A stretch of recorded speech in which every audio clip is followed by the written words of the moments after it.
Dejé a mi esposa porque no podía superar la muerte de sus padres. Y, la verdad, no me siento culpable por eso. Mi esposa siempre fue muy unida a sus papás. Cuando fallecieron en un accidente de auto hace 5 años, ella cayó en una depresión profunda. No salía de la cama, y yo me hice cargo de todas las tareas y cuidé de nuestro recién nacido yo solo.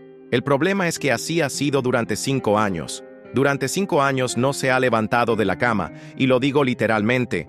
Ella esperaba que yo le cocinara y, cuando yo estaba en el trabajo, pedía comida a domicilio. No habíamos tenido intimidad en 5 años. Ni siquiera recordaba la última vez que me besó. Apenas le habla a nuestra hija de 6 años. Yo hacía todas las tareas de la casa solo. Trabajaba 60 horas a la semana. Finalmente reuní el coraje y decidí ponerle un alto a toda la situación. Por el bien de nuestros hijos, por mí y sobre todo, por ella. Me senté a su lado en la cama. Tomé su mano con suavidad y le hablé en voz baja. Sé que es difícil. Ha sido muy duro para los dos. Pero no podemos seguir así, atrapados en esta tristeza interminable. Nuestro hijo te extraña. Yo también te extraño. Extraño escuchar tu risa y ver tu sonrisa. Por favor, por todos nosotros, ¿podrías intentar dar aunque sea un pequeño paso conmigo? Le pregunté. Ella me miró. Vi una sola lágrima rodar por su mejilla. Me apretó la mano débilmente y dijo, no sé si pueda. Yo empezaba a perder la paciencia. Le dije que tenía que levantarse. Tenía que hacerlo. No me importaba lo triste que se sintiera. Tenía que levantarse. Se quedó en silencio. El aire se sentía pesado. Y entonces le dije que yo no podía seguir haciendo todo solo. Estaba cansado. Ella me dijo que no tenía idea de lo que significaba perder a mis padres, y se negó a hablarme después de eso. Le grité, ¿de verdad me estás diciendo que no entiendo lo que es perder a alguien? Estabas haciendo tu maestría, estabas estudiando para hacer algo mientras estabas en la escuela. Yo te apoyé en todo, pagué tu matrícula, pagué la casa en la que vivimos, trabajé casi 70 horas a la semana para poner comida sobre la mesa, mientras intentaba estar presente para nuestros hijos. ¿Lo recuerdas? Durante ese tiempo, Andrew murió, mi propio hermano. Y ni siquiera pude asistir a su funeral porque tenía que trabajar para poner comida en nuestra mesa. Cuando Drew murió, no tuve tiempo de lamentarme y quedarme en la cama todos los días.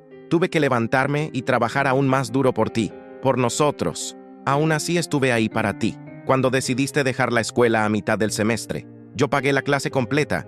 Cuando necesitaste terapia, la pagué. Cada vez que necesitabas un hombro para llorar, o a alguien que fuera fuerte por ti, ahí estuve. Yo estaba presente. Yo también estaba deprimido, Kaylee. No quería levantarme de la cama por las mañanas. No quería ser el único que cuidara de Connor, lo llevara a la escuela todos los días antes de trabajar 10 horas seguidas y ni siquiera poder recibirlo cuando bajara del autobús. No estoy tratando de invalidar tus sentimientos, pero después de 5 años de duelo, estoy cansado. Kaylee no dijo nada, solo me miró. Le pregunté si tenía algo que decir y permaneció en silencio. Esto me enfureció porque sentí que le hablaba a una pared. Desperté a Connor, salí de la casa por esa noche y me fui a un hotel. Necesitaba un poco de espacio. Mientras conducía, Connor me preguntó por qué mamá no venía con nosotros y le dije que prefería quedarse en la cama porque necesitaba descansar. Después de que nos fuimos, ella siguió llamándome y mandándome mensajes. Le respondí por texto que la vería en la mañana y ella me contestó que volviera a casa de inmediato, pero necesitaba un poco de distancia de ella. Puse mi teléfono en no molestar, acosté a Connor y le preparé la ropa para la escuela del día siguiente. Mientras él dormía, empecé a escribir una carta para dársela a Kaylee. A la mañana siguiente, desperté a Connor y lo llevé a la escuela. Como nuestra casa quedaba entre su escuela y mi trabajo, pasé por ahí y dejé la carta. En ella le dije a Kaylee cuánto la amaba y cuánto deseaba lo mejor para ella. Le repetí todo lo que le había dicho la noche anterior. Le expliqué que estaba cansado y que no podía seguir trabajando 50 o 60 horas a la semana para mantener a la familia. Mientras yo era el único que cuidaba de Connor, también era el único que se encargaba de la casa y empezaba a empeorar la situación. La ropa y los trastes a menudo se amontonaban en el fregadero y seguían ahí cuando regresaba. Las habitaciones estaban desordenadas y no las recogía, y ni hablar del polvo. Después de 5 años haciéndome cargo de todo, me estaba agotando. Al final de la carta le dije que, si no podía ayudarme con algo o levantarse de la cama por sí misma, entonces tendría que pedir el divorcio. Dejé la carta en la encimera de la cocina antes de irme al trabajo. Normalmente le compraba o cocinaba el desayuno, pero ese día no tuve tiempo, así que sabía que bajaría y la vería. Alrededor de las 11:00, mientras estaba en el trabajo, Kaylee me llamó gritando por teléfono. Me preguntó cómo podía tratarla así después de que perdió a sus dos padres. Dijo que ahora yo la estaba haciendo perder a su familia. Le dije que no era el mejor momento para hablar de eso y que podríamos conversar cuando llegara a casa. Cuando regresé esa noche, Kaylee me recibió en la puerta. Era la primera vez que la veía fuera de la cama después de mi jornada en años, pero no fue una sorpresa agradable. Empezó a hablar sobre la carta que dejé y a decirme que era un egoísta y un bueno para nada por querer romper nuestra familia. Gritaba y aventaba cosas en la sala. Dijo que yo era un fracaso como esposo y como padre, y que nunca sería ni la mitad de hombre que su terapeuta. Dijo que él la dejaba expresarse y no la juzgaba como yo.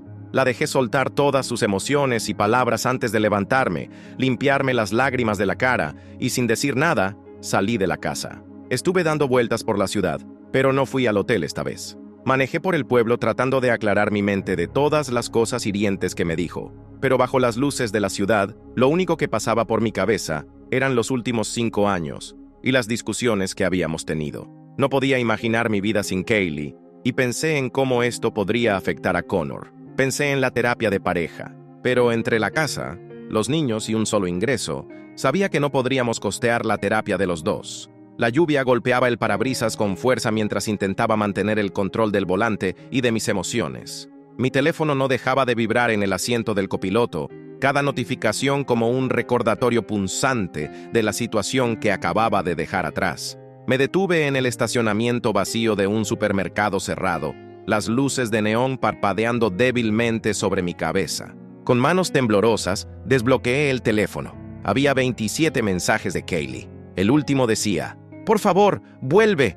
Connor te necesita. Yo te necesito». Respiré profundo, el aire frío del auto empañando mis exhalaciones. Las palabras de Kaylee sobre su terapeuta seguían resonando en mi cabeza como un eco doloroso. Nunca serás ni la mitad de hombre que él. ¿Cómo habíamos llegado a este punto? 5 años de soledad, de ser padre y madre a la vez, de mantener una casa que se sentía cada vez más como una prisión. El sonido de un mensaje de voz entrante rompió mi reflexión. Era Connor. «Papá». Su voz sonaba pequeña, asustada. «Mamá está llorando en el piso de la cocina. No sé qué hacer. Hay fotos rotas por todos lados». Mi corazón se detuvo por un momento. En el silencio del auto, un recuerdo atravesó mi mente como un relámpago.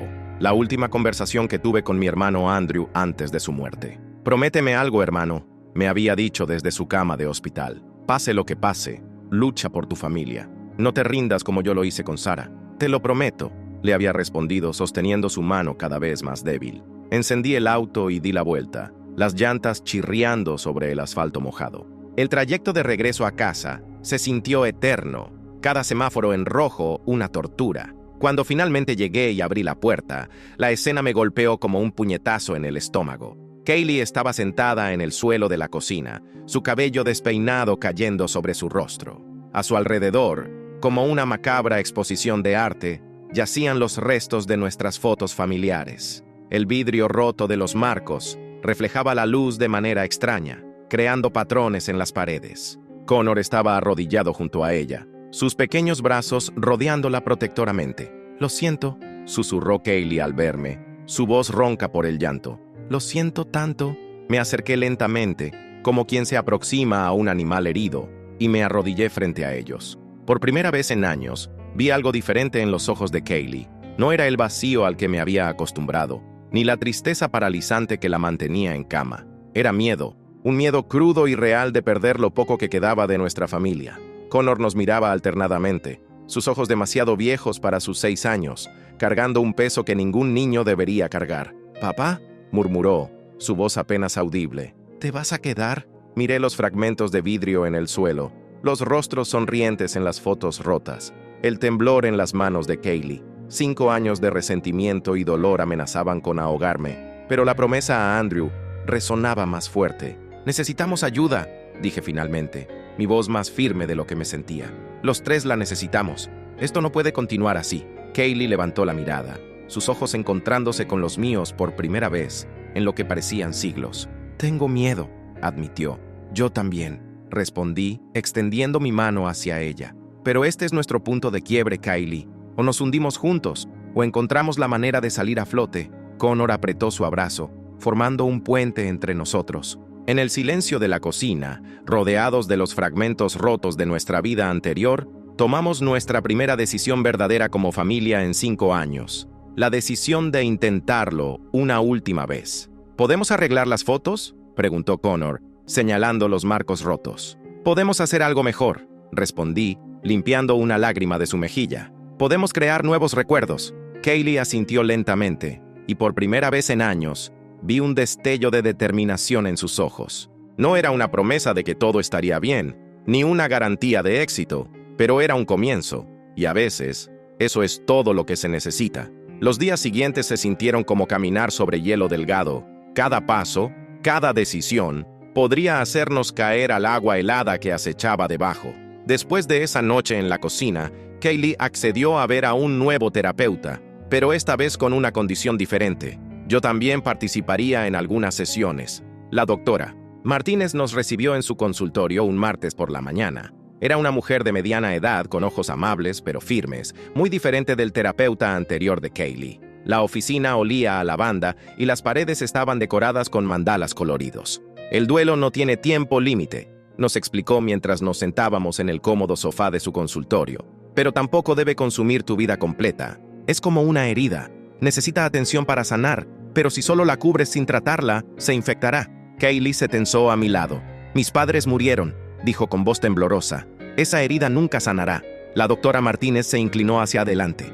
No sanará completamente. Siempre quedará una cicatriz. Pero la pregunta es, ¿quieres que esa cicatriz te defina? ¿O quieres que sea parte de tu historia de supervivencia? Establecimos reglas básicas ese día. Kaylee tenía que levantarse antes de las 9 a.m., aunque solo fuera para sentarse en la sala. Yo me comprometí a no trabajar más de 50 horas semanales, algo que me producía ansiedad, pero sabía que era necesario. Pequeños pasos, insistió la doctora Martínez, pero consistentes, como construir una casa, ladrillo por ladrillo. La primera semana fue un infierno emocional. Kaylee tuvo 3 ataques de pánico solo intentando bajar las escaleras. El primero fue el peor. Se quedó paralizada a mitad de camino, temblando y llorando. «¡No puedo!», gritaba. «¡No puedo hacer esto!». Connor, que estaba desayunando en la cocina, corrió hacia las escaleras. «Mamá», dijo suavemente, «¿recuerdas cuando me enseñaste a bajar las escaleras cuando era bebé? Me dijiste que fuera valiente». Esas palabras, tan simples pero tan poderosas viniendo de nuestro hijo, fueron como un ancla para Kaylee. Respiró profundo y paso a paso logró bajar. Yo luchaba con mis propios demonios. Años de resentimiento no desaparecen de la noche a la mañana, y a veces me encontraba conteniendo comentarios ácidos cuando Kaylee tenía dificultades con tareas simples. Una noche, mientras preparaba la cena, una rutina que había perfeccionado en soledad durante años, escuché pasos suaves detrás de mí. Me giré para encontrar a Kaylee en la entrada de la cocina, vestida con ropa de día por primera vez en semanas. ¿Puedo ayudar?», preguntó en voz baja, como si temiera que su voz pudiera romper algo. Me congelé por un momento, el cuchillo suspendido sobre las zanahorias que estaba cortando. Mi primer instinto fue decir no, proteger mi espacio, mi rutina, pero me obligué a respirar profundo. «Claro», respondí, intentando que mi voz no traicionara la mezcla de emociones que sentía. «Puedes cortar los tomates». Se acercó lentamente y tomó un tomate del mostrador. Sus manos temblaban mientras sostenía el cuchillo, y por un momento temí que se cortara, pero continuó, cada corte un poco más firme que el anterior. Connor, desde la mesa de la cocina donde hacía su tarea, nos observaba con una pequeña sonrisa. En ese momento, el aire en la cocina cambió. No era solo el aroma de la cena cocinándose, sino algo más, esperanza. «Mamá», dijo Connor de repente, «¿me ayudas con mi tarea de matemáticas cuando termines?». Vi cómo Kaylee se tensaba, pero luego sus hombros se relajaron. «Sí», respondió, su voz más firme. «Sí, puedo hacer eso». Esa noche, mientras cenábamos los 3 juntos en la mesa por primera vez en años, me di cuenta de que la decisión de intentarlo una última vez no era solo nuestra. Era también de Connor, que había estado sosteniendo nuestra familia a su manera, siendo el puente entre sus padres rotos. La doctora Martínez nos había dicho que el cambio verdadero comienza con pequeñas decisiones diarias. Esa noche, cortando tomates y ayudando con la tarea, Kaylee había tomado varias de esas decisiones. Y aunque el camino por delante seguía siendo largo y empinado, por primera vez en 5 años, Sentí que teníamos una oportunidad real de escalar juntos. Los meses siguientes fueron como aprender a caminar de nuevo, no solo para Kaylee, sino para todos nosotros. Cada mañana traía sus propios desafíos, pero también pequeñas victorias que antes hubieran parecido insignificantes. Una mañana particularmente difícil, encontré a Kaylee en la cocina antes que yo, intentando hacer panqueques. La masa estaba demasiado líquida y había harina por todas partes, pero estaba allí, intentándolo. «Quiero hacer el desayuno para Connor», dijo sin girarse, su voz mezclada con el sonido de la espátula raspando el bowl. Como lo hacía mi madre. Me quedé en la puerta, observando. Sus manos temblaban ligeramente mientras vertía la masa en la sartén, creando formas irregulares que apenas se parecían a panqueques. «La primera vez que tu madre me hizo panqueques», comenté suavemente, «estaban quemados por fuera y crudos por dentro». Kaylee se detuvo por un momento, y temí haber dicho algo incorrecto, pero entonces la escuché reír suavemente. Un sonido que había extrañado tanto que me hizo contener la respiración. «Siempre fue terrible cocinando», dijo, girándose para mirarme con ojos brillantes de lágrimas pero con una pequeña sonrisa. «Papá era el que cocinaba en casa. Era la primera vez que hablaba de sus padres, sin que el dolor la paralizara completamente». La doctora Martínez nos había explicado que esto era progreso, poder recordar sin que el dolor consumiera todo lo demás. Connor bajó las escaleras en ese momento, atraído por el olor a panqueques quemados y el sonido de nuestras voces. «¡Mamá está cocinando!», exclamó con genuina sorpresa y alegría. «Están un poco diferentes», advirtió Kaylee, mostrando los panqueques deformes. «Son perfectos», declaró Connor, sentándose a la mesa con entusiasmo. «Como los monstruos de mis libros». Así que comenzamos a llamarlos panqueques monstruo, y se convirtieron en una tradición de los martes. Cada semana, Kaylee los hacía un poco mejor, y aunque nunca llegaron a ser perfectamente redondos, se convirtieron en el símbolo de nuestro progreso como familia. La doctora Martínez nos había ayudado a establecer una rutina familiar que incluía responsabilidades para cada uno. Kaylee comenzó a encargarse del desayuno y la ropa. Yo mantenía mi trabajo, pero con horarios más razonables, y Connor era nuestro supervisor de calidad, como él mismo se nombró. Los domingos implementamos el círculo familiar, sentados en la sala después de la cena. Al principio era incómodo, especialmente para mí, que había aprendido a guardarme todo durante años. «Tengo miedo», confesé un domingo, mirando el café en mis manos. «Cada mañana, cuando me despierto, lo primero que hago es verificar si sigues levantada. Tengo miedo de que un día vuelvas a la cama y no te levantes más». Kaylee, sentada en el sofá con las piernas cruzadas, asintió lentamente. «Yo también tengo miedo», admitió. «Pero ahora es diferente. Antes el miedo me paralizaba. Ahora me hace querer luchar más fuerte». Connor, sentado entre nosotros, tomó nuestras manos. «Yo ya no tengo tanto miedo», dijo con esa sabiduría inexplicable de los niños. «Ahora mamá me lee cuentos antes de dormir, como lo hacía la abuela, y papá ya no tiene esa cara triste cuando llega del trabajo». Kaylee comenzó a llorar, pero no eran las lágrimas devastadoras de antes. «Me estaba perdiendo tanto», susurró. «Pero ellos, mis padres, no hubieran querido esto para mí, ¿verdad?»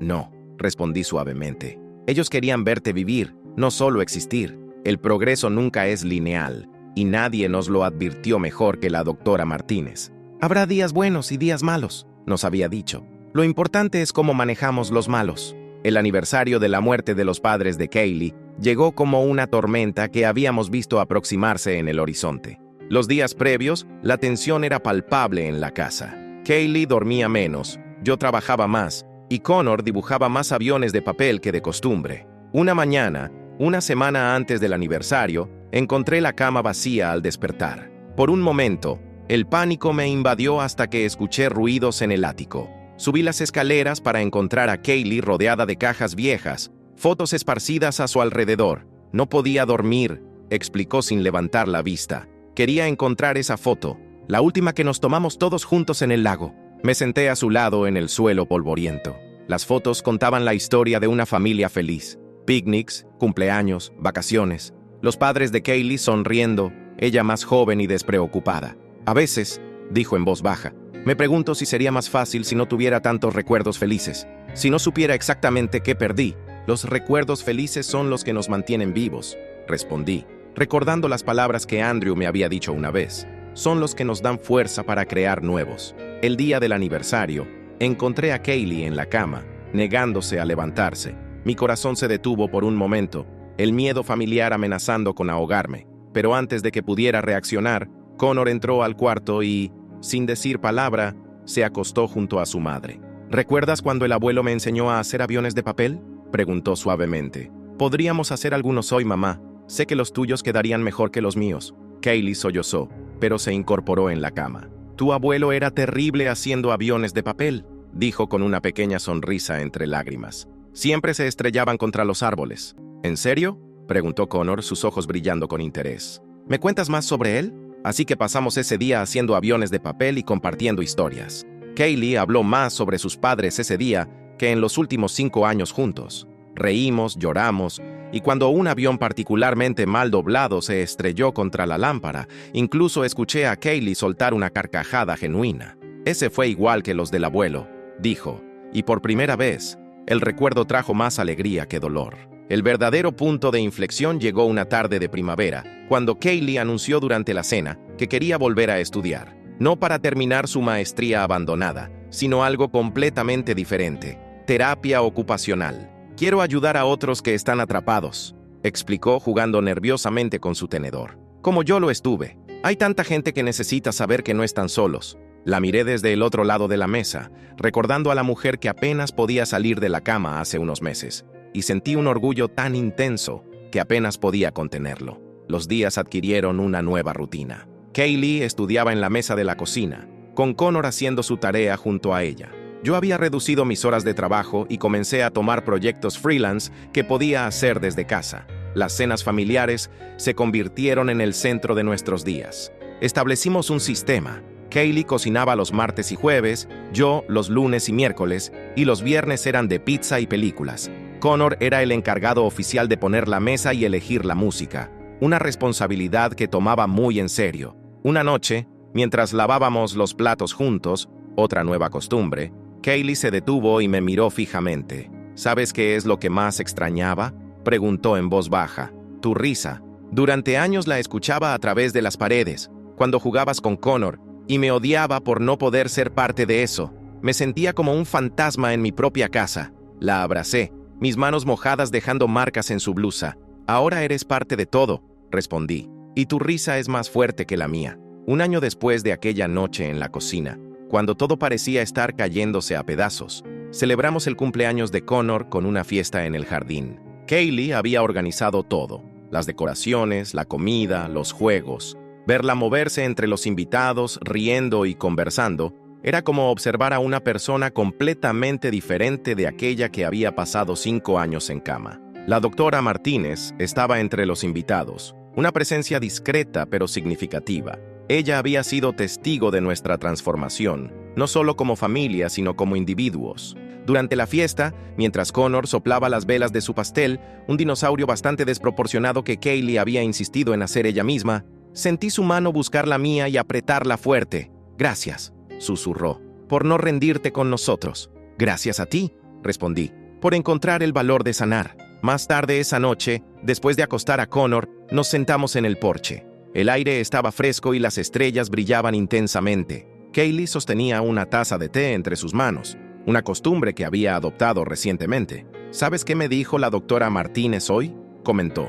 Que el verdadero valor no está en no tener miedo, sino en seguir adelante a pesar de él. Pensé en todo lo que habíamos atravesado, el dolor, la depresión, la casi ruptura de nuestra familia, pero también pensé en los pequeños triunfos diarios, en las risas recuperadas, en los abrazos que ahora se sentían más fuertes porque sabíamos lo que era estar al borde de perderlos. Connor apareció en la puerta, en pijama. No puedo dormir, anunció. ¿Podemos ver las estrellas juntos? Nos hicimos a un lado en el columpio del porche, haciendo espacio para él entre nosotros. Kaylee comenzó a señalar las constelaciones, algo que había aprendido de su padre y que ahora podía compartir sin que el dolor la consumiera. ¿Saben?, dijo Connor después de un rato. La abuela y el abuelo deben estar contentos de vernos así. Kaylee contuvo la respiración por un momento y luego sonrió a través de las lágrimas que comenzaban a formarse. Sí, respondió suavemente. Creo que sí. El camino de la sanación nunca termina realmente. Hay días en que Kaylee todavía lucha con su dolor, días en que yo todavía temo que todo se derrumbe. pero ahora sabemos que podemos enfrentar esos días juntos. Y mientras observábamos las estrellas esa noche, entendí que el valor no solo está en sanar, sino en permitirse ser sanado, en admitir que necesitas ayuda, en aceptar que el dolor no te define, en dar pequeños pasos cada día hacia la luz. La promesa que le hice a Andrew se había cumplido de una manera que nunca imaginé. No solo había luchado por mi familia, sino que habíamos aprendido a luchar juntos. Y esa, quizás, era la victoria más grande de todas. ¿Podemos hacer esto más seguido?, preguntó Connor acurrucándose entre nosotros. «Todas las noches que quieras», respondió Kaylee, y en su voz había una promesa que sabía que esta vez podría cumplir. Las estrellas continuaron brillando sobre nosotros, testigos silenciosos de nuestra historia de dolor, amor y, sobre todo, de sanación. Porque a veces el verdadero valor está en permitirse empezar de nuevo, un día a la vez, un momento a la vez, una estrella a la vez.